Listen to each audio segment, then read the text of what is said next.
algo controversial, sobre todo para aquellos que se apegan a las tradiciones religiosas. Y no lo digo por los que estamos aquí, ¿ok? Lo digo por cualquier otro que pueda llegar a escuchar esta enseñanza y esta predicación. Lo que voy a decir es lo siguiente. El ministerio más grande de nuestro Señor Jesucristo no fue solamente lo que hizo en la cruz durante su breve instancia aquí en la tierra. La cruz y la tumba fueron tan solo la primera parte de todo lo que él fue enviado a hacer. Fue apenas el comienzo de su ministerio que iba a ser, que es eterno, y que fue realizada en esta dimensión de lo temporal, porque era necesario que así fuera. El Dios eterno tenía que irrumpir en lo temporal. Pero el mayor ministerio de Cristo Jesús es el que hoy ejerce. Su sacerdocio, que es eterno y es permanente, porque él fue llamado, y lo dice el Salmo 110, lo dice, no me acuerdo el número del otro salmo, dice que su sacerdocio es según el orden de Melquisedec. Amén. Ese es su ministerio más grande, porque es permanente. El ministerio, la parte vicaria, es decir, la parte en donde él sufre y muere, pasa una sola vez. Pero su sacerdocio es constante. Amén. Entonces, ¿qué es lo que está diciendo el pastor aquí? Que la cruz, no, yo no estoy desmeritando la cruz, al contrario, le estoy dando todo el valor. Estoy diciendo, fue el primer paso. Si él no va a la cruz, si no entra en la tumba, no podemos decir nada. Pero él pasó por la cruz, fue a la tumba, pero resucitó. Y cuando resucitó, se presentó como el sumo sacerdote según la orden de Melquisedec. Y desde entonces, él ejerce ese ministerio constantemente. Y dice la palabra que él vive eternamente intercediendo por nosotros. ¿De acuerdo? Es eso. Y entonces, como sacerdote de una nueva creación, y cuando digo nueva creación, no me estoy refiriendo a los cielos y la tierra nada más, también estoy hablando de las criaturas. Sabemos por Apocalipsis que veremos una nueva creación, ¿cierto? Dice, y vi cielos nuevos y tierra nueva, y vi la nueva Jerusalén que descendía, la celestial. Ok, pero la nueva creación necesita ¿de qué? De nuevas criaturas. Eso somos usted y yo. Somos, dice Pablo, nuevas criaturas en Cristo. 2 Corintios 5:17. ¿Cuántas nuevas criaturas hay en esta mañana? De acuerdo. Usted es el que está llamado para poblar esa nueva creación. Y esa nueva creación tiene un orden sacerdotal distinto. Porque en el sacerdocio levítico se sacrificaban las víctimas, se derramaba la sangre. En el sacerdocio de Melquisedec no hace falta nada de eso. Amén. ¿De acuerdo? Entonces la nueva criatura que necesita un nuevo orden sacerdotal. Y entonces el ministerio del sumo sacerdote, que en este caso es Jesucristo, es según el orden de Melquisedec. Es presente y es eterno a la vez. ¿Ok? Y ese sacerdocio es al cual usted y yo pertenecemos. Y es aprobado por Dios, es eterno y es inmutable, no cambia. ¿De acuerdo? Piensen en esto.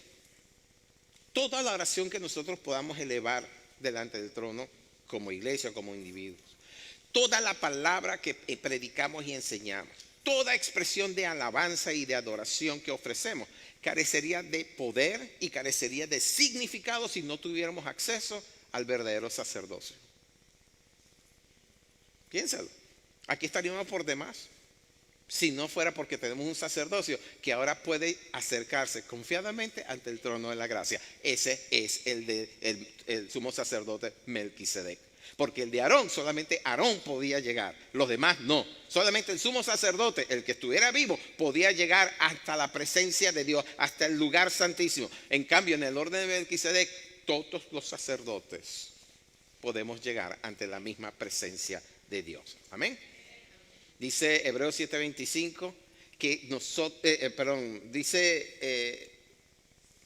me equivoqué en el versículo, dice, pero de todas formas, gracias a nuestro Señor Jesucristo, ese acceso está abierto y nuestro servicio delante de Dios es acepto justamente porque Cristo Jesús entró en el santuario no hecho de manos, entró en el santuario no terrenal, entró en el santuario celestial. Amén. ¿De acuerdo? Y si nosotros como iglesia nos quedamos contemplando solamente la obra que nuestro Señor realizó en la tierra, sin entender que en lo que Él ahora se ha convertido, ahora que está ascendido, y que está sentado a la diestra de la majestad en las alturas, si nosotros no nos damos cuenta de toda esa trascendencia, perderemos de vista la misión divina y suprema de nuestro Señor Jesucristo, y que como cuerpo de Cristo nosotros ahora compartimos con Él. ¿Cuál es esa misión? Establecer el reino de los cielos aquí en la tierra. Amén. Y como sacerdotes de Dios, como sacerdotes según el orden de Melquisedec, nosotros tenemos esa comisión y tenemos la autoridad para extender el reino de los cielos. Entonces, si nosotros seguimos mirando es a la tumba, seguimos mirando es a la cruz, y no levantamos la vista allá arriba donde está sentado Cristo en los lugares celestiales, nos perderemos de vista todo el acceso y todo el privilegio que como sacerdotes de Cristo tenemos. Amén. ¿De acuerdo? Quiero que entiendan eso. Quiero que entiendan eso porque la verdad es que, sobre todo hoy en día, la apreciación que tenemos de quienes realmente somos es bastante mediocre, ¿sabe? La autoestima que muchos de nosotros tenemos o teníamos antes de llegar a Cristo era bastante mala. ¿Ok? ¿De acuerdo? Nunca estábamos contentos ni con lo que hacíamos, ni con lo que mirábamos en el espejo, ni con una cantidad de cosas. Pero si usted cada mañana se levanta y cuando se mira en el espejo, a pesar de que está todo, que no se ha lavado todavía la cara, entienda que está viendo es a un sumo sacerdote, porque usted es parte del cuerpo de ese sumo sacerdote. Y por lo tanto el valor que usted tiene es igual al del sumo sacerdote. Yo una vez escuché a una persona decir esto y dije, ¿qué estás diciendo? Y él dijo lo siguiente: imagínese el valor que nosotros tenemos para Dios, que Dios hizo un cambio, entregó a su hijo a cambio de nosotros. Piénselo. Mire el valor que usted tiene para Dios,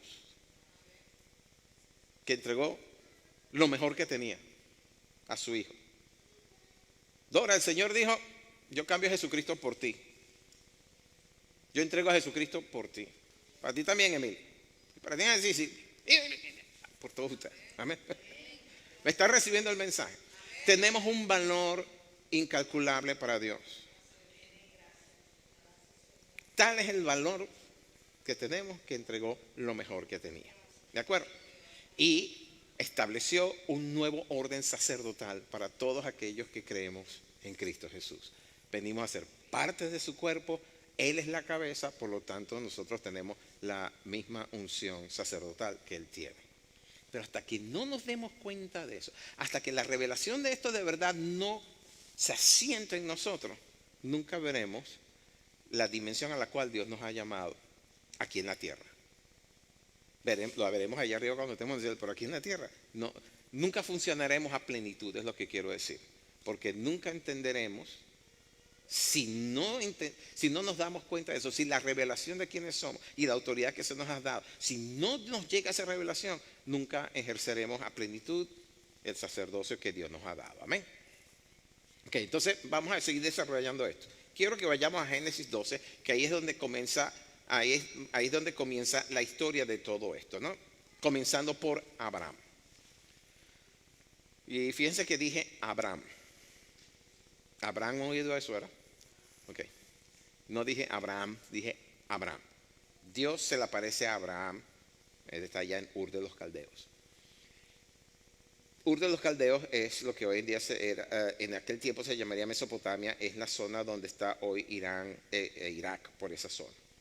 Esa es la tierra natal de Abraham y Dios lo llama de allí. ¿Y saben lo que le dice a Abraham? Dios le dice, Abraham, sal. Y eso quiere decir, escuchen bien, que él tenía que salir de la tierra que lo vio nacer, tenía que dejar su parentela, es decir, su familia, sus padres, sus hermanos, sus sobrinos, sus primos, todo eso. Eso es lo que significa parentela. Todos los asociados sanguíneamente con él. Que tenía que dejar la casa de su padre e irse a una tierra que Dios le estaba mostrando. En otras palabras, Abraham tenía que salir dejando todo atrás. Todo lo que lo identificaba como nacido en Ur de los Caldeos. Y eso tenía, y esto lo saco yo por todos los estudios y las lecturas que he hecho de cómo eran las situaciones en aquellos tiempos. Dios lo estaba arrancando de un sistema pagano y era necesario que él dejara atrás todo lo que tenía que ver hecho por el llamado que Dios había puesto sobre él. ¿Se acuerdan del llamado que Dios puso sobre él. En tu simiente serán benditas todas las naciones de la tierra. Serás padre de ¿qué? De naciones, ¿sí? De multitudes también, ¿ok? En ese momento se llamaba, ¿cómo? Padre enaltecido, se llamaba Abraham. Pero el Señor le dice, sal y deja todo esto, deja todo lo que te estorbe porque el plan que tengo contigo es bien grande, ¿ok? Y entonces le dijo, deja todo y sígueme. Y Abraham tuvo que dejarlo todo. Obviamente no le dijo, por si acaso están pensando así, que dejara a su mujer, ¿ok? Se lo tenía que llevar, ¿ok? Bueno, el caso es que con esa gran promesa Abraham salió a una tierra que no conocía y hacia un futuro que para él en ese momento era incierto. Solamente había escuchado una promesa y le creyó a Dios. Y eso, mis amados, es de resaltar en el carácter de Abraham. Porque Abraham, como todo lo demás, cometió errores, ¿ok? Pero le creyó a Dios. Y eso es tremendo. Porque Abraham nunca dudó de Dios y por eso es llamado el amigo de Dios. Dice entonces Génesis 12, 2 y 3, lo leo en la Biblia textual, dice, haré de ti una nación grande y te bendeciré en gran manera y haré engrandecer tu nombre y serás bendición. Bendeciré a los que te bendigan y maldeciré a los que te maldigan y en ti serán benditas todas las naciones de la tierra. Era o es, porque sigue siendo una tremenda promesa. ¿Ok? Pero Abraham cometió un error. ¿Saben cuál fue el error? El primer error, se llevó consigo a su sobrino Lot. ¿Ok? Una decisión que más adelante le iba a costar y se va a ver porque Dios no comenzó a usar a Abraham hasta que no se separó de Lot. Y es que el llamado para Abraham era, además de todo lo que leímos en Génesis 12:3, era encontrarse con una de las órdenes espirituales más poderosas en toda la creación. Y entonces llevarse a Lot fue su primer error. Porque no vemos que Abraham de verdad llegara a hacer lo que tenía que hacer hasta que Lot no agarró y se separó de él. Y entonces se le aparece el Señor y le dice, ahora alza los ojos y mira, todo lo que tú ves, todo lo que puedes ver, esa es la tierra que te voy a dar. Dios no le habla. Desde Génesis 12 hasta ese momento, Dios no le vuelve a hablar. ¿Por qué? Porque se llevó a su sobrino cuando Dios le dijo, deja a tu parentela. No quiero que te lleves nada de tu pasado. Ahora, ¿Lot era mala persona? No, pero no formaba parte de aquello. Y eso les tiene que estar diciendo algo a ustedes también. Si ustedes escuchan voz de Dios que dice, deja eso, déjalo. Bueno, sí, voy a dejar todo esto, me enojé. No. Suéltalo. Porque si Dios te dice que lo suelte, es porque te está estorbando. Y hasta que no obedezcas, Dios no vuelve a hablar. ¿Ok? Cuando Dios se involucra en la vida de cada uno de nosotros, como en el caso de aquí de Abraham, el enemigo de nuestras almas también tratará de interferir en nuestro camino para apartarnos del propósito que Dios ha trazado. ¿Ok? Él sabe muy bien que desde el momento en que la palabra de Dios es liberada sobre nuestra vida, entramos en un tiempo de transición que continúa hasta que esa palabra se cumpla plenamente en nosotros. Acuérdense de Filipenses 1:6. Filipenses 1:6 dice que el que comenzó en nosotros la buena obra la perfeccionará hasta el día de Jesucristo. La Biblia textual dice la seguirá perfeccionando hasta el día de Jesucristo. Y entonces, ¿por qué les estoy diciendo esto? Porque aunque Dios se quede callado, Dios es fiel. Dios es fiel. Él seguirá esperando hasta que tú obedezcas para entonces seguir completando, seguir perfeccionando lo que Él comenzó. ¿Qué comenzó? Todo eso comenzó cuando escuchaste la voz de Dios que te dice, ve, o suelta, o ven, o haz. ¿Ok? ¿De acuerdo? Estás en un proceso. ¿Cuántos de ustedes están en un proceso de vida? Desde el día en que yo nací estoy en un proceso. Y eso no terminará, quién sabe cuándo. Cuando termine yo sé que no estaré aquí. ¿Okay? Estaré donde Dios quiera que esté, allá arriba. ¿Okay? Pero si estás en un proceso de vida, déjame decirte, por muy difícil que sea, eres bienaventurado, eres bienaventurado. ¿Okay? Y esta palabra que te acaba de dar de Filipenses, que el que comenzó la buena obra la completará, que no es más otro que Dios mismo, te debe servir de consuelo para que para que si de alguna manera has hecho algo, has cometido una torpeza por una mala decisión que has tomado, entiende que Dios está esperando que corrijas eso para seguir el proceso. ¿Okay? Y es como cuando hay una rueda andando y de repente ¡pum!, le meten algo allí y la rueda se detiene. Pero la rueda tiene que seguir rodando. Y hasta que no se quite eso, bueno, Dios es fiel y te espera. Y la única manera de quitar eso es siendo obediente. Amén. Porque a pesar de tu desobediencia, Dios sigue siendo fiel. Volvamos a la vida de Abraham. Abraham entonces se lleva a Lot. Y una de las formas en que el diablo interfiere fue haciendo que Abraham descendiera entonces a Egipto. Ustedes lo saben si lo han leído. Y si no lo han leído, eso es parte del capítulo 12. Dice que Abraham entonces se va conforme Dios le dice, cruza el gran río Éufrates, se dirige a Canaán, por eso que se llama los que cruzan río, ¿verdad? Se dirige a Canaán, pero va con Lot. Y cuando llega a la región de Canaán, dice que se establece primero en Beerseba y yo no sé qué más y esas cosas. Pero pasado el tiempo, un tiempo corto, no tiene que haber sido mucho, meses tal vez, dice que pega una hambruna en esa zona, hay una sequía tremenda, no hay producción. Y entonces acuérdense que estamos hablando de un pueblo que era agrícola básicamente. No hay agua, no hay producción, hay escasez de alimentos y todo lo demás. Y entonces Abraham decide descender a Egipto, ¿ok? Y lo hizo sin consultar a Dios. Ese fue su segundo error. Porque en ningún lado aparece que Dios le dijera, vete a Egipto. En ningún lado. Pero la hambruna que estaba viviendo lo apremiaba. Y eso lo obligó a tomar una decisión y lo hizo sin la dirección de Dios. Y créanme, hermanos, que así pasa con muchos hijos de Dios, ¿sabe? Las circunstancias los apremia tanto, los oprime tanto, que toman decisiones, saltan inmediatamente. ¿Cuántos de ustedes se han metido en un gran problema y tratan de arreglarlo ustedes mismos? Y al tratar de arreglarlo ustedes mismos les sale peor la cosa. En vez de decir, uy, la regué, déjame hablar con Dios. No, sino que inmediatamente, uy, la regué, déjame arreglar. No. Ve y habla primero con Dios y confiesa, Señor, lo regué, necesito tu ayuda, no puedo yo solo. ¿Ok? Habla con Dios primero. En el caso de Abraham, al moverse sin la dirección de lo alto, puso en peligro su destino espiritual, porque estaba en un periodo de transición que es tan delicado que una mala decisión podía haber hecho que perdiera ese destino, o por lo menos hacer que tardara más de la cuenta. En el caso de Abraham, lo que vamos a ver ahora, esa decisión de descender a Egipto casi le cuesta a su esposa, casi le cuesta a Sarai. Y Sarai era la llamada a ser la que le diera la descendencia a Abraham. ¿Ok? Dice Génesis 12, 11 al 13, que al acercarse a la frontera de Egipto, Abraham le dijo a su esposa Sarai, mira, tú eres una mujer hermosa. En la Reina Valera dice que tú eres una mujer sumamente hermosa. Ahora, yo cada vez que leo ese versículo me pregunto, ¿por qué tardó tanto Abraham en decirle a Sara que era tan hermosa? ¿Por qué esperó como 60 años para decirle, oye, tú de verdad eres hermosa? ¿Ah? Pregúntale a mi esposa cuántas veces yo le digo que ella es hermosa. Ahí está.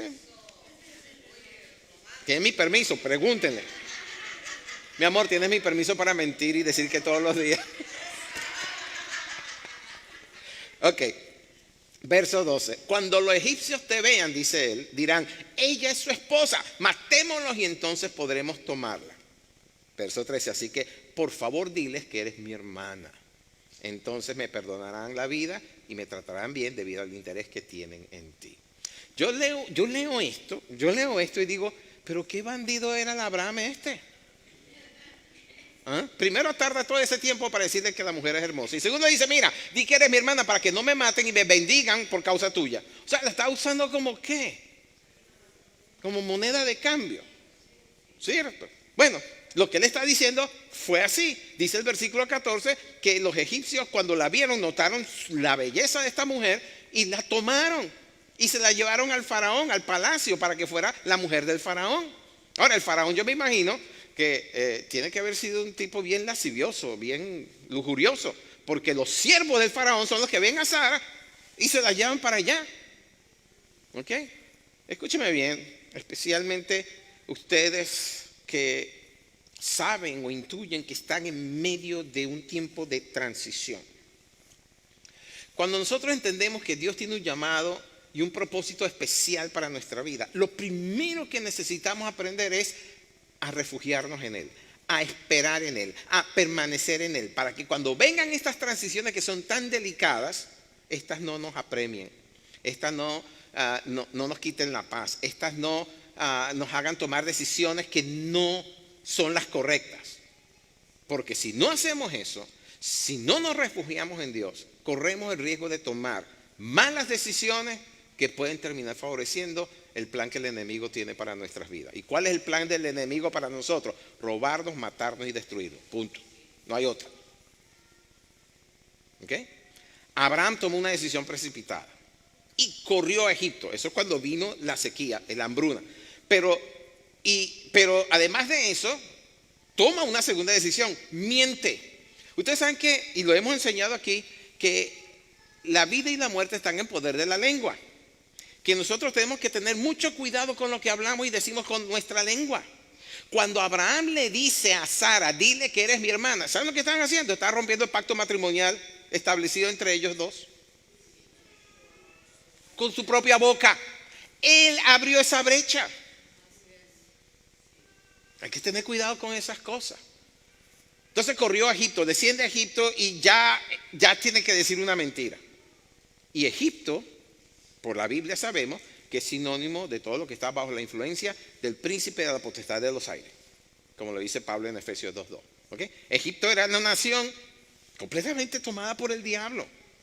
¿Okay? Y Abraham hizo lo que hizo porque todavía no sabía, todavía no entendía el gran poder del orden al cual Dios lo estaba llamando a servir. Y en el proceso casi pierde el llamado a ser el padre de naciones. Si Dios no interviene como lo hizo, dice el versículo 17 que Dios castigó al faraón y a su casa con grandes plagas. Hay algunos comentaristas que dicen que lo que hizo fue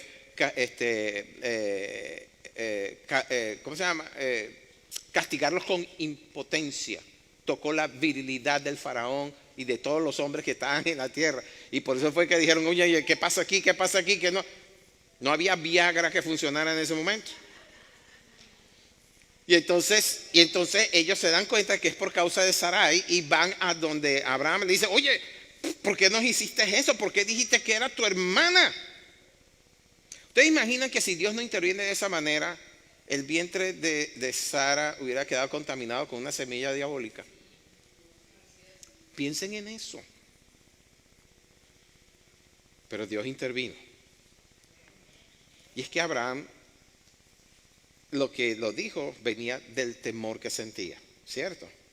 ¿Por qué? Porque no entendía quién era el que lo cubría. Yo te quiero decir una cosa. Cuando el temor toque a tu puerta, dile, alto, de ahí no pasa, porque el que me cubre es más grande que tú. No dice la palabra que mayor es el que está en mí que el que está en el mundo. Dice, ¿por qué voy a temer entonces si Dios está conmigo, quién contra mí? Acuérdense siempre de eso, ¿ok?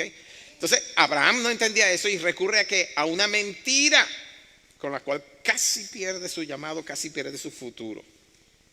¿Ok? Bueno, Dios impide que contaminen a Sarai, y encima de eso Abraham sale enriquecido, porque el faraón, cuando se da cuenta de que es por causa de Sarai, él hace una restitución y le da ovejas y vacas, esclavos, esclavas, asnos y camellos. Cualquiera diría en retrospectiva, oye, qué bendición. Abraham dijo una mentira, casi pierde a la esposa, pero salió bendecido. Escúcheme bien, toda esa riqueza provenía de Egipto. No fue el fruto del trabajo de las manos de Abraham. Fue la compensación que el faraón le dio a Abraham, ¿verdad? Por causa de que le quitó la esposa. Y entonces esa riqueza venía contaminada. ¿Ok? Venía contaminada. Y eso le daba entonces al diablo derecho legal para intervenir en la vida de Abraham. Y con eso, la trampa ya estaba tendida. ¿Saben por qué? Porque dentro de los esclavos y las esclavas y las ovejas y las vacas y todo lo que recibió de Faraón, había una esclava, una joven esclava de nombre Agar. Ustedes han leído Génesis, han leído la Biblia. ¿Ok? Agar significa forastera o extranjera.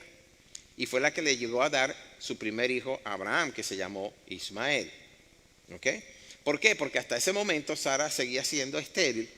Y la misma Sara, porque no sabía en quién había creído, porque no conocía la extensión del llamado a ser madre de multitudes también, porque el llamado no fue solamente a Abraham, fue también a ella. ¿Ok?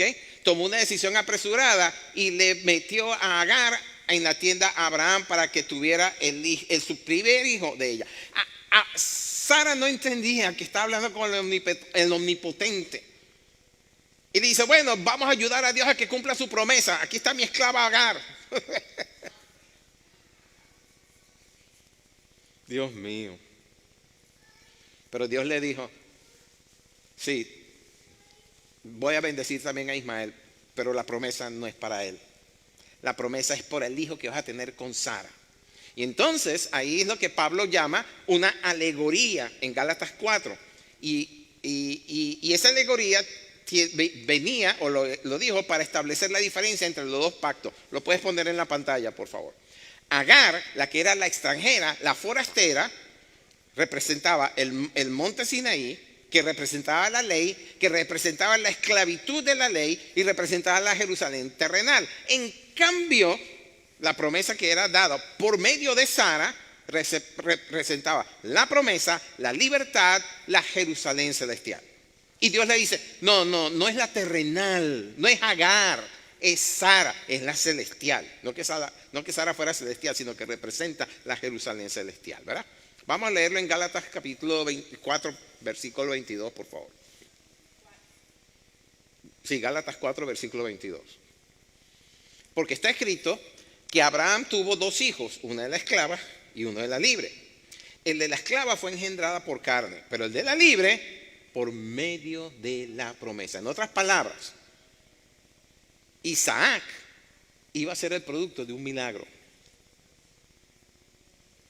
Y tal vez nosotros no entendamos eso porque, bueno, pasamos por alto todo el proceso. Ustedes saben toda la restauración interior que tuvo que tener Sara para que pudiera concebir. Ya Sara ni siquiera ovulaba, ya estaba seca. Y Dios le restauró toda esa plomería interior que ella necesitaba para poder concebir.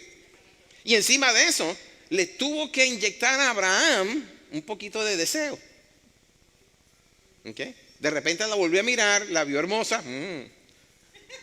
y concibió a Isaac.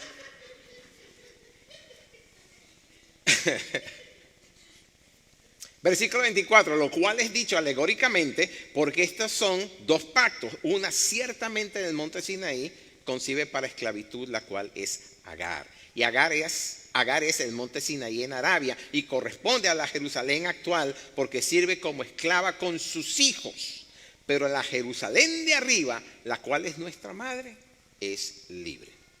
Así que todos los que descienden de Agar son extranjeros, son forasteros, no forman parte del pacto ni de las promesas, como dice Efesios 2:12, excluidos de la ciudadanía de la Israel celestial, pongo yo aquí, y ajenos a los pactos de la promesa, sin esperanza y sin Dios en el mundo.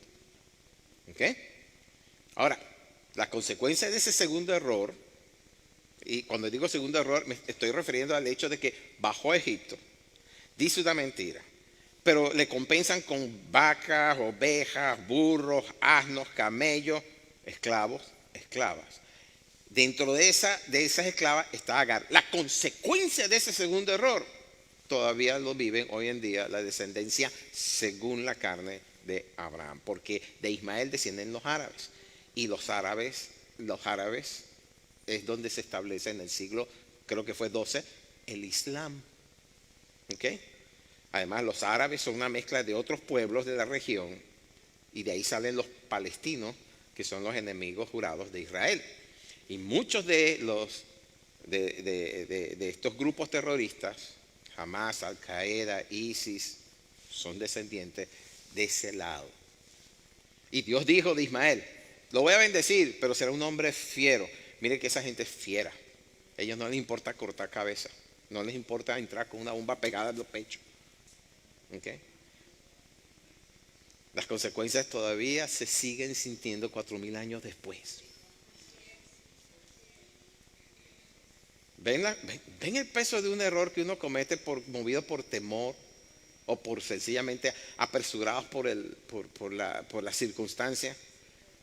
Y hace lo que no tiene que hacer. Uy, esas consecuencias se sienten. Y saben que son generaciones las que pagan el precio. Está un poquito muy abierto, Paco, estoy escuchando feedback. ¿Ok? Bueno, llegamos entonces al capítulo 13, porque todavía estamos en el capítulo 12. Llegamos al capítulo 13, en donde vemos que Abraham y Lot se separan. Pero antes de hablarles de eso, quiero mostrarles algo que yo vi, que tiene que ver con el número 13. Ustedes saben cómo soy yo con los números, ¿no? Estamos en el capítulo 13 de Génesis, y quiero que ustedes sepan que el número 13, según la Biblia, se asocia con rebelión espiritual. 13 es número de rebelión espiritual. Y esa palabra, rebelión, aparece solamente en 13 versos en la Biblia. ¿Ok?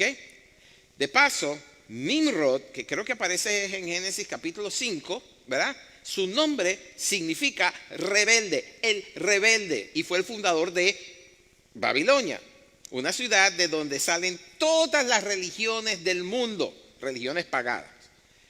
De hecho, Nimrod es el descendiente número 13 de Adán. Esas no son consecuencias, hermano. Esto es por diseño, ¿ok? ¿Ok? Además de eso, sí, no es coincidencia. Esto es por diseño. Todo lo que cae del número 13, en Marcos 7, 20 y 24, se mencionan 13 cosas que salen del corazón. 13 pecados que salen del corazón. Estoy hablando de 13 pecados, ¿ok? Del número 13, malos pensamientos, adulterio, fornicación, homicidio, hurto, avaricia, maldades, engaño, lascivia, envidia, maledicencia, soberbia e insensatez. Y hay muchas cosas más, pero voy a cerrarlo del número 13 con esto. En Apocalipsis capítulo 13, ¿saben a quién se le dedica ese capítulo? Al anticristo y a la bestia. Ese es un número fatídico, ¿eh? Entonces, este capítulo 13 de Génesis nos habla de una separación, de una rebelión y de una guerra. Porque en ese capítulo 13 habla de que Abraham y Lot habían prosperado muchísimo. Tanto así que no cabían en la misma región. Y cuando se separan, dice que Abraham le da a Lot el privilegio de escoger primero a dónde quiere ir. Dice que que Lot levanta la vista y mira la llanura del Jordán y para allá se va. El problema es que la llanura del Jordán, que era muy fértil, ahí es donde donde estaban ciertos pueblos cananeos, ¿ok? Y vean esto, la riqueza, como ya les dije, que tenían y que habían obtenido en Egipto, causó entre ellos división. Los siervos de Lot y los siervos de Abraham peleaban entre sí por los pozos, por el pasto. Había contiendas entre ellos y eran familia. ¿Ok?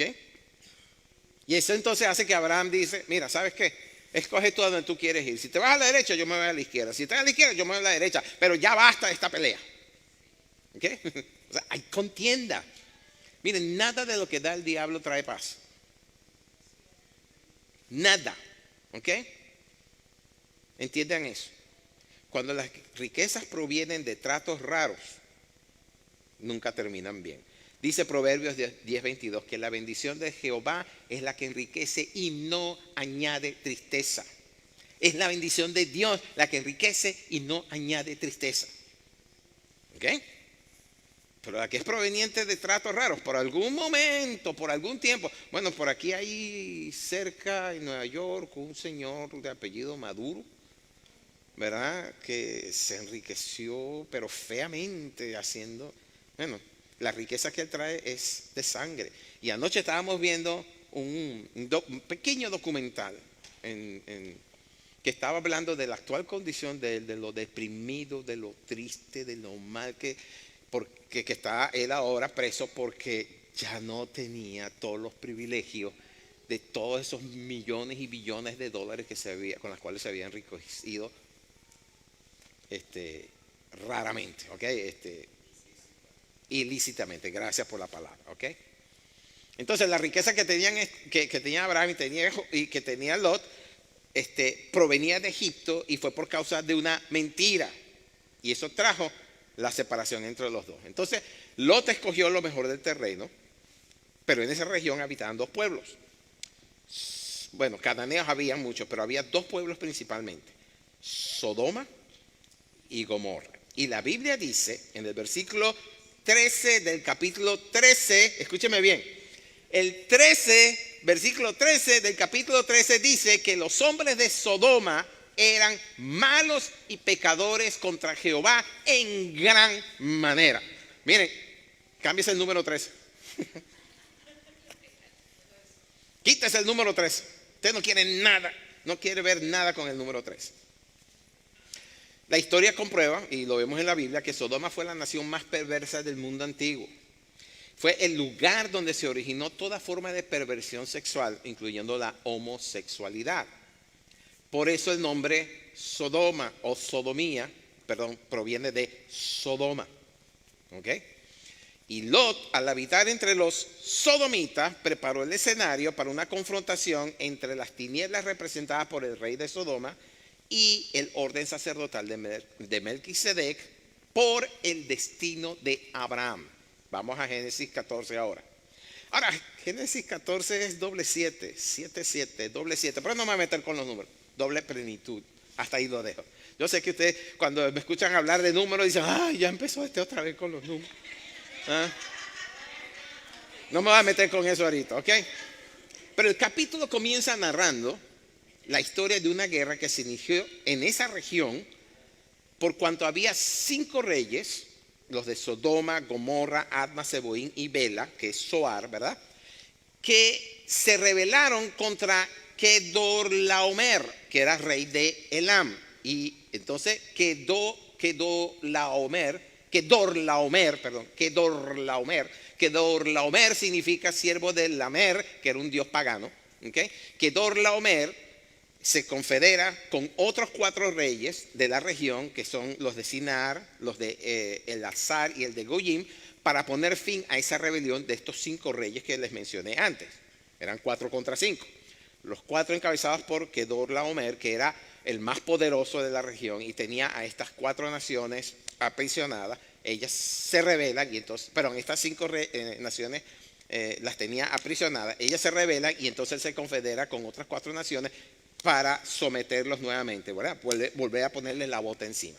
Y dice la Biblia que la batalla se desarrolla en un valle llamado de Sidín, en la Reina Valera aparece como Sitín, Sitín, y también conocido como el Mar Muerto. Y esos 4 reyes, los que estaban con Kedorlaomer, prevalecieron contra los 5 reyes. Y dice el versículo 11 que los de Sodoma y Gomorra fueron vencidos y huyeron. Y estos 5 reyes entonces tomaron todo el botín de estas 5 naciones, todas sus riquezas y todas las provisiones, y se fueron.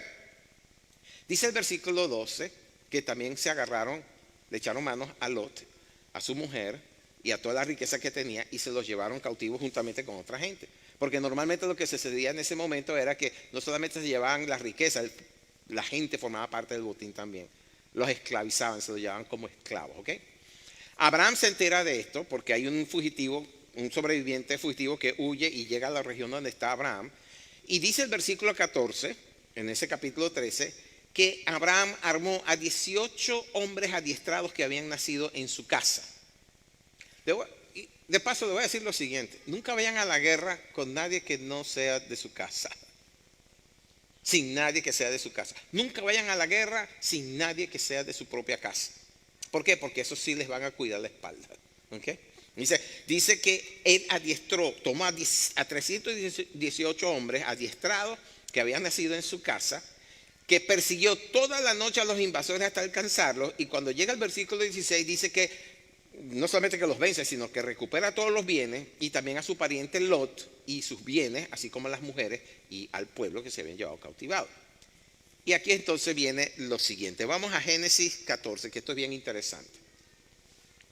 Génesis 14, lo estoy leyendo de la Biblia textual, dice: cuando volvía de la derrota de Kedorlaomer y de los reyes que con él estaban, salió el rey de Sodoma a recibirlo. ¿A recibir a quién? A Abraham. ¿Okay? Abraham venía de derrotar a los 4 reyes esto, y cuando regresaba con el botín y con la gente que había recuperado, dice que sale el rey de Sodoma a recibirlo en el valle de Sabe, que es Sittim, ¿okay? Que se conoce como el Valle del Rey.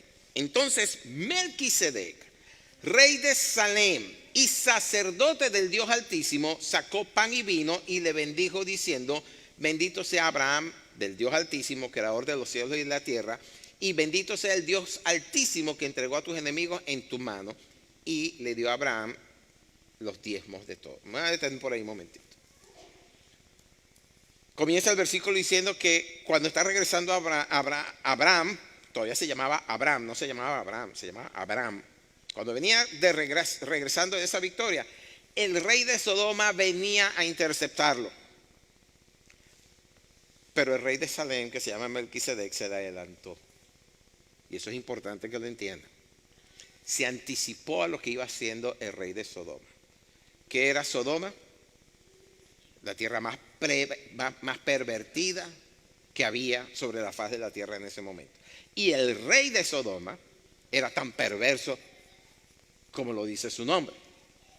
Sale Melquisedec, se anticipa al rey de Sodoma, y entonces le da pan y vino, lo bendice, y entonces Abraham le entrega el diezmo de todo.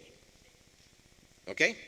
Y esto es interesante porque la gente tiene que entender que siendo Abraham llamado a ser padre de naciones, bendición para las naciones, o sea, ese llamado, ¿quién en la Biblia tenía un llamado más alto que Abraham en todo esto?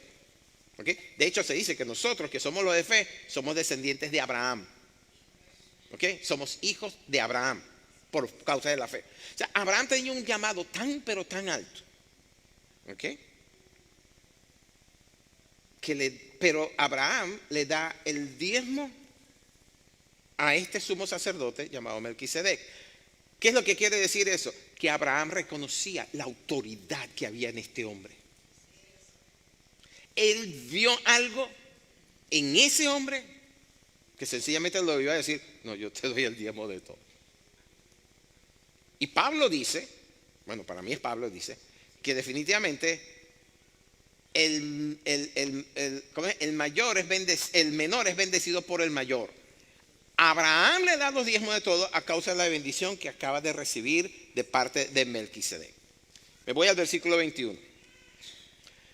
Abraham le ha dado los diezmos de todos, y dice el 21: entonces el rey de Sodoma le dijo a Abraham: dame las personas y toma para ti los bienes. Y respondió Abraham al rey de Sodoma: he alzado mi mano a Jehová Dios Altísimo, creador de los cielos y de la tierra, que desde un hilo hasta una correa del calzado nada tomaré de todo lo que es tuyo, para que no digas: yo enriquecí a Abraham, excepto solamente lo que comieron los jóvenes y la parte de los varones que fueron conmigo, Aner, Escol y Mamre, los cuales tomarán su parte. Escúcheme bien. Yo creo que cuando Abraham recibió la supuesta bendición que le dio el faraón de Egipto al enriquecerlo, él se dio cuenta de que esa bendición no es tal bendición. No. Aprendió la lección y dijo: yo no voy a cometer ese error 2 veces. Y le dijo al rey de Sodoma: mira, ya el rey de Egipto está diciendo que él fue el que me enriqueció. Yo no voy a permitir que tú digas lo mismo, así que quédate con tus cosas y llévate a tu gente. Yo lo único que requiero es el diezmo que ya le di al sumo sacerdote Melquisedec y la comida que se comieron los jóvenes que estaban cautivos. ¿Están viendo el cuadro? Miren, muchas veces nosotros tenemos que usar el discernimiento para no contaminarnos con lo que aparentemente es una bendición. Cuidado con quién te asocias. Cuidado con lo que recibes. Porque todo eso puede en apariencias verse como una bendición Y lo que estás llevando es tremendo diablo a tu casa. Mire, en los últimos años, estoy hablando de ya 30, 40 años, 60, 70 años, la edad que tiene Gadiel, se dieron cuenta, amigo, cuando, Gadiel, amigo, cuando te menciono es por el cariño que te tengo, ¿okay? No es por otra razón. Entiende que no puedes pasar desapercibido, ¿okay? No, es en serio, yo me juego con ella y se juega conmigo. Ahora, no tienes permiso de hacerlo enfrente de esta gente. Ok, no, escúcheme bien. Hace como 50, 70 años que los misioneros al África se dieron cuenta de que cuando regresaban de esos viajes misioneros y se traían recuerditos, amuletos y cositas que tenían las tribus africanas, enfermaban, les iba mal, yo no sé, una cantidad de cosas. Se dieron cuenta de que pegados a esos objetos venían demonios que le estaban causando una cantidad de problemas. ¿Okay? Y aprendieron la lección y dejaron de meter en su casa ese tipo de cosas. ¿Okay? Los objetos, los demonios se pegan a los objetos. Entonces, para resumir, Abraham sale vencedor en la batalla y cuando va de regreso pasa por el Valle del Rey y le sale al encuentro Melquisedec. ¿Y qué cosa? No, es en el Valle del Rey, a quien se le describe en el versículo 18 como el rey de Salem y sacerdote del Dios Altísimo. Esos son sus títulos. Pero su nombre es Melquisedec, que significa rey de justicia. Ahora, dígame usted, ¿quién es el único y verdadero rey de justicia? No lo oigo. Ustedes como que no están convencidos. Son unos poquitos que dijeron, es Jesucristo. Amén. Jesucristo es el único rey de justicia. Isaías 11 lo llama así. Rey de justicia, ¿ok? Y entonces este Melquisedec, este rey de justicia y rey de Salem. Salem es la misma, proviene de la misma raíz de la que sale la palabra hebrea shalom, que se traduce como paz. Amén. Es el rey de paz y rey de justicia. ¿A quién describen esos dos títulos? A nuestro Señor Jesucristo. Amén. Este Melquisedec se anticipa al rey de Sodoma, que también le iba al encuentro y recibe a Abraham con pan y vino y encima de eso lo bendice. Ahora, ¿se están dando cuenta del tremendo choque espiritual que se está presentando en ese momento? Porque por ahí viene el rey de Sodoma llamado Vera con B de burro, Vera, y su nombre Vera en hebreo significa maldad o perversidad. Viene el rey de la maldad y la perversidad para atajar a Abraham y tratar de echarle mano. ¿Cómo? Diciéndole, quédate con el botín, solamente dame a las personas. Eso le iba a dar a él oportunidad de decir o de hacer cualquier cosa que interfiriera con el propósito y el plan que Dios tenía en la vida de Abraham. ¿Se dan cuenta? ¿Ok? ¿Ah? ¿Qué dijiste?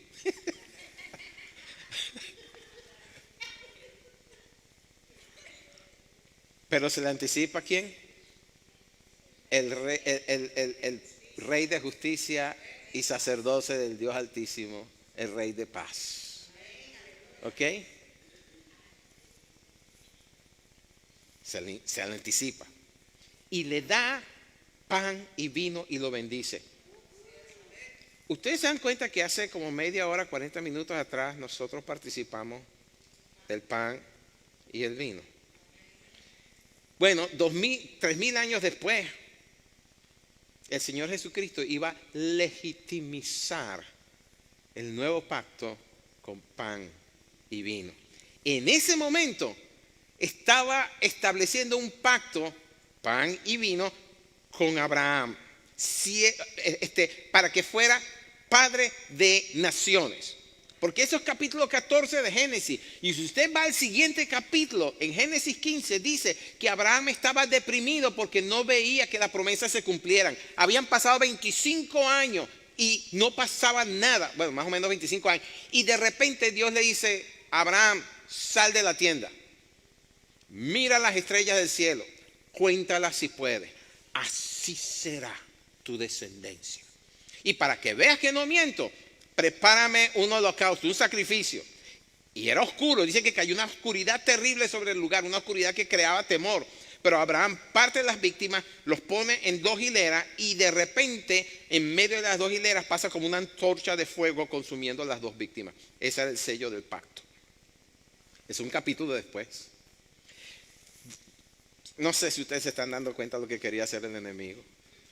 Si el enemigo hubiese llegado antes a Abraham, no ocurre Génesis 22. Es más, yo creo que no hubiera un capítulo 22 de Génesis. ¿Saben lo que dice el capítulo 22 de Génesis? Pasados muchos años después, estos son años después, dice, después de todas estas cosas, comienza el versículo 1 del capítulo 22, dice, Dios puso a prueba a Abraham. ¿Cuál fue la prueba de Abraham? Le dijo, Abraham, tráeme en sacrificio a tu hijo, a tu unigénito, al que más ama. Sube al monte y me lo sacrifica. Y Abraham no dudó. Se llevó a su muchacho, se llevó a los dos siervos, se llevó el fuego, se llevó la madera con la cual iba a sacrificar eso y se fue al monte. Y cuando llegan al pie del monte que van a subir, el hijo le dice, papá, veo el fuego, veo el combustible, las ramas, la madera, pero ¿y dónde está la víctima? Y Abraham le dice, Jehová Jireh, Dios proveerá. Y sube, y en lo que amarra, yo me imagino, los ojos se le iban saliendo a Isaac cuando el papá lo agarra y lo amarra y lo pone arriba, y cuando levanta aparece esa voz del cielo y el ángel le dice, no lo hagas, porque ya he visto que me temes y que me amas y que vas a cumplir, y yo por eso, bueno, lo que quería decirle ese capítulo 22 es que al final de todo eso, Dios le dice a Abraham, por mí mismo he jurado, no había más, si él es el León, el Dios altísimo, ¿quién hay por encima de él? Porque cuando uno jura por alguien mayor que uno, ¿verdad que sí? Te lo juro por mi madre, dice por ahí. ¿Ok? ¿Verdad que sí? Uno dice, no dice, bueno, te lo juro por mi esposa. No dicen eso. Lo juro por... Ok. Dios dice, he jurado por mí mismo. ¿Por qué? Porque no hay alguien mayor. Que por cuanto hiciste esto y no me negaste al que más querías, voy a cumplir todas mis promesas contigo. Si en el Génesis 14 no se adelanta el Señor y sale Melquisedec, y yo me imagino que Melquisedec, déjeme decirle de paso que Melquisedec es una figura histórica, comprobada. Josefo en el libro, ¿cómo se llama? La otra, no sé qué cosa de los judíos, pero no es la guerra de los judíos, es bueno, él tiene un par de libros de eso, ¿verdad? Josefa menciona a Melquisedec como un hombre bueno y santo en la historia de la antigüedad de los judíos. En ese libro llamado Antigüedad de los Judíos, él menciona a Melquisedec, ahí aparece. Y segundo, aparece el nombre de él en los rollos que se encontraron en el Mar Muerto. Aparece el nombre de Melquisedec. Entonces, como historia, como figura real, histórica, Melquisedec existió. Y Salem era lo que posteriormente se iba a llamar Jerusalén.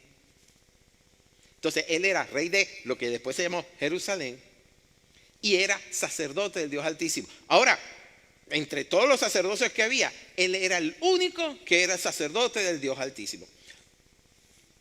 ¿De dónde sale? Bueno, la palabra dice que no tiene genealogía, ni tiene descendencia, que no tiene principio de día, ni se sabe cómo murió, ¿ok? No se sabe nada de él, no sabe de dónde vino. Cayó del cielo, como decimos nosotros, ¿ok? Pero es una figura histórica y real. Y lo que él, ahora, uno puede decir o puede intuir, oye, eso sería una teofanía. ¿Saben lo que es una teofanía, verdad? Una aparición en el Antiguo Testamento de Jesucristo antes de ser concebido. ¿Ok? Por ejemplo, una teofanía es cuando Dios se le presenta en la zarza ardiendo a Moisés. Era Dios, pero en forma de una llama de fuego. Eso es una teofanía. ¿Okay? Algunos dicen que Melquisedec pudo haber sido una teofanía de Jesucristo. Bueno, la Biblia no da a decir eso. Uno puede pensar que eso fue así, pero la Biblia no dice claramente que eso fue así. Lo que sí se sabe es que sí existió, fue una figura real. ¿Okay? De hecho, cuando el Señor Jesucristo le dice a los judíos en Juan, Abraham vio mi día y se gozó de ello, y dice, ¿qué? Si ni siquiera tiene 50 años. Él se está refiriendo a ese momento, que Abraham vio su día. Él se está refiriendo a ese momento, a cuando Abraham fue interceptado por Melquisedec y entró en el pacto para el sacerdocio eterno que detentaría el Señor Jesucristo posteriormente. ¿Ok? Pero entonces, yo no quiero caer en esas elucubraciones. Yo lo que sí sé es que este Melquisedec fue enviado por Dios justamente para interceptar a ese perverso que venía de Sodoma y con la cual, si lo hubiera hecho, no se hubiera cumplido la promesa de Dios con Abraham. Hubiera quedado todo. ¿Ok? Así que Melquisedec es una figura profética del sacerdocio eterno de nuestro Señor Jesucristo. En la tradición rabínica de los judíos aparece como un rey histórico, rey de Salem. ¿Ok? Entonces, y bueno, lo que dice el escritor aquí en hebreo es que Melquisedec pertenecía a una categoría espiritual superior a la que hasta ese momento había en la tierra. Y mostró que el sacerdocio de este Melquisedec no dependía ni de la ley, ni de la genealogía, ni de la descendencia humana. En otras palabras, no venía del sacerdocio levítico, era un sacerdocio eterno. Y eso es clave, porque así como de Melquisedec se dice que no tenía padre, madre, genealogía, ni principio, ni fin de días, también nuestro Señor Jesucristo, ¿ok? Sin linaje, fue quitado. Amén. O sea, el sacerdocio de Melquisedec apunta directamente al sacerdocio de Cristo. ¿Ok? Porque el sacerdocio de Cristo tampoco dependía de la ley de Moisés, ni de la descendencia de Aarón. Amén. El sacerdocio que Cristo tenía sobre sus hombros era un orden sacerdotal eterno, celestial y muy anterior a la ley, porque cuando hablamos de Génesis 14, todavía no había aparecido el Levítico. No había nacido Moisés, no había nacido Jacob, no había nacido Jacob, no había nacido Leví, tampoco había nacido Moisés, que fue el que, dice Juan 1:14, la ley vino por medio de Moisés, pero la gracia y la verdad vinieron por Jesucristo. Ese es un sacerdocio superior. ¿Ok? Y como le dije, en los rollos del mal muerto aparece el nombre de Melquisedec. Entonces, para concluir,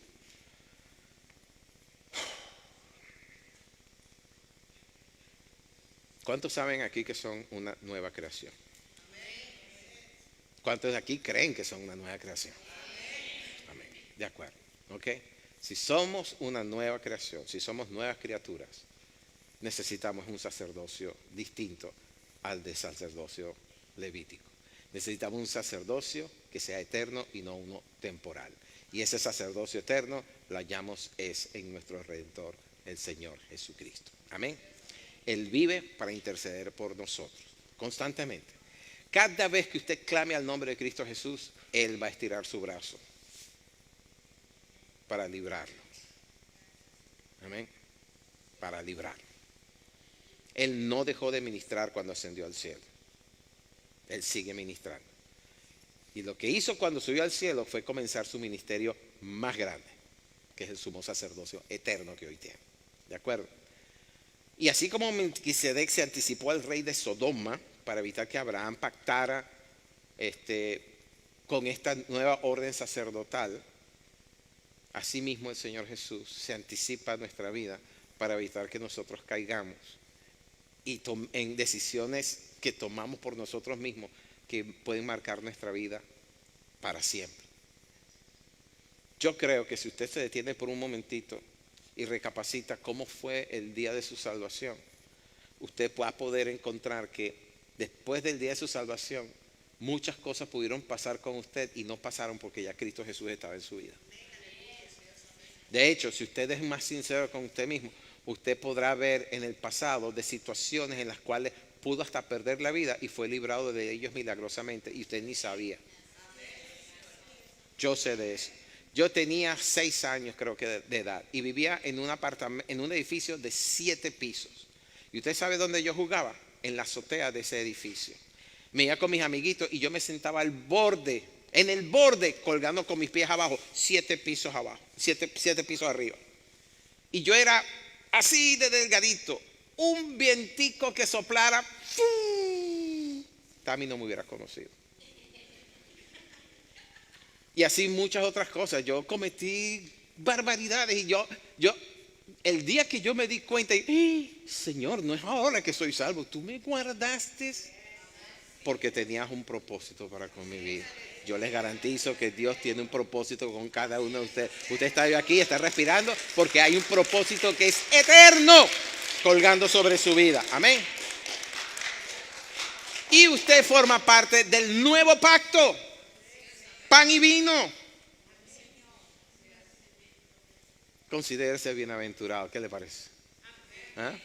Mire, en cada transición, los que pasamos por transición, pasamos por momentos de vulnerabilidad. Y esas son las etapas más peligrosas que podemos vivir, porque esas transiciones nos sacuden y a veces podemos reaccionar mal. ¿Ok? Aprendamos a fortalecernos en el Señor y en el poder de su fuerza para poder pasar y para poder, mejor dicho, mantenernos firmes después de esa transición. Pablo dice algo semejante. Dice que vistámonos de toda la armadura de Dios para que cuando pase el día malo podamos hallarnos firmes en él. Lo estoy parafraseando, ¿ok? ¿Ok? Pan y vino es el nuevo pacto. Y entiendan que no es por la sabiduría que tengamos para tomar decisiones, ni con la fuerza que tenemos para resistir tentación. No, no es en nuestra fuerza, no es en nuestra experiencia, tampoco es en nuestra capacidad, sino que es en Cristo. Cristo en nosotros, dice Colosenses 1:27, es nuestra esperanza de gloria. Les quiero decir lo siguiente, tanto usted como yo tenemos un sacerdocio que es eterno, que es inmutable. ¿Ok? Y necesitamos aprender a caminar en esa dimensión. Porque el día que aprendamos a caminar cabalmente en ese llamado y en esa dimensión, muchas cosas van a cambiar para bien en nuestra vida. ¿De acuerdo? Nos ponemos de pie. Cristo, al pasar, tú nunca, siempre a tiempo estás. ¿Qué fue lo que acabamos de enseñar? Abraham, Dios pasó a tiempo para impedir que Abraham cayera víctima de un pacto demoníaco. Siempre estuvo a tiempo, nunca llega tarde. ¿Qué les parece? Amén. Dame un aplauso al Rey. ¿Ah? Ahora levante sus manos al cielo y adore al Rey. Vamos, vamos, vamos. Guíanos, Gadiel, por favor, en esa canción. Adore al Rey, vamos.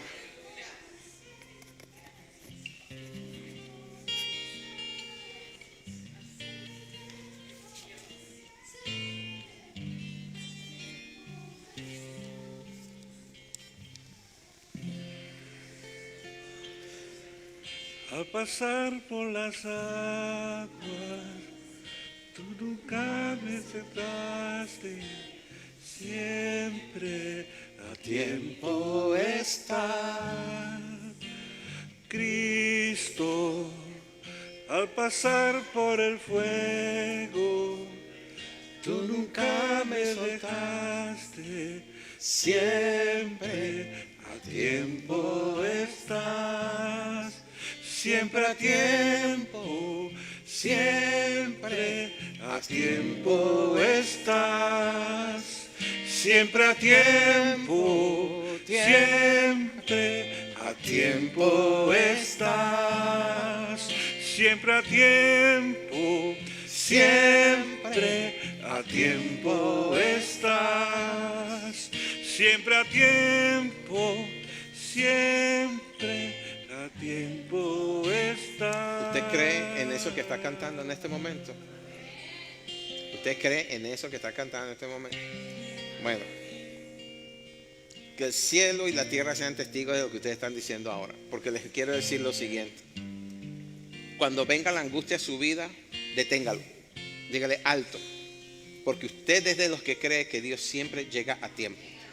No importa cuál sea la circunstancia que en ese momento lo esté atacando, usted dice, no, yo no me voy a angustiar porque mi rey siempre llega a tiempo. No tengo por qué desesperarme, no tengo por qué perder mi paz. Yo descansaré en Él porque Él siempre llega a tiempo. Esa decisión evitará que usted cometa unas cuantas barbaridades las cuales no quiere. ¿Me está escuchando? Nuestro Señor Jesucristo es ese Melquisedec que siempre se anticipa a las jugadas del enemigo. Lo único que tenemos que hacer es aprender a esperar en Él. ¿Me escucharon? Siempre a tiempo, siempre a tiempo estás. Siempre a tiempo, siempre a tiempo estás. Siempre a tiempo, siempre a tiempo estás. Padre, queremos darte gracias. Siempre a tiempo, siempre. Porque tú nunca fallas. tiempo estás. Queremos darte gracias, Señor, porque tú velas para bien sobre nosotros. Y tu Espíritu nos habla y nos susurra, a veces nos grita, para evitar, Señor, que nosotros cometamos errores de los cuales estaremos arrepentidos. Señor, gracias. Nos salvaste justo a tiempo. Y lo sigues haciendo, Señor. A veces andamos en nuestros vehículos y no nos damos cuenta del vehículo que venía atravesando a toda velocidad y algo pasó que no llegó a nosotros. Y cosas por el estilo, Señor. ¿Cuántos testimonios no hemos escuchado de gente que decía, yo tenía que montarme en ese avión, pero me retrasé por tal y cual caso? Y aquí estoy. Todos los demás murieron.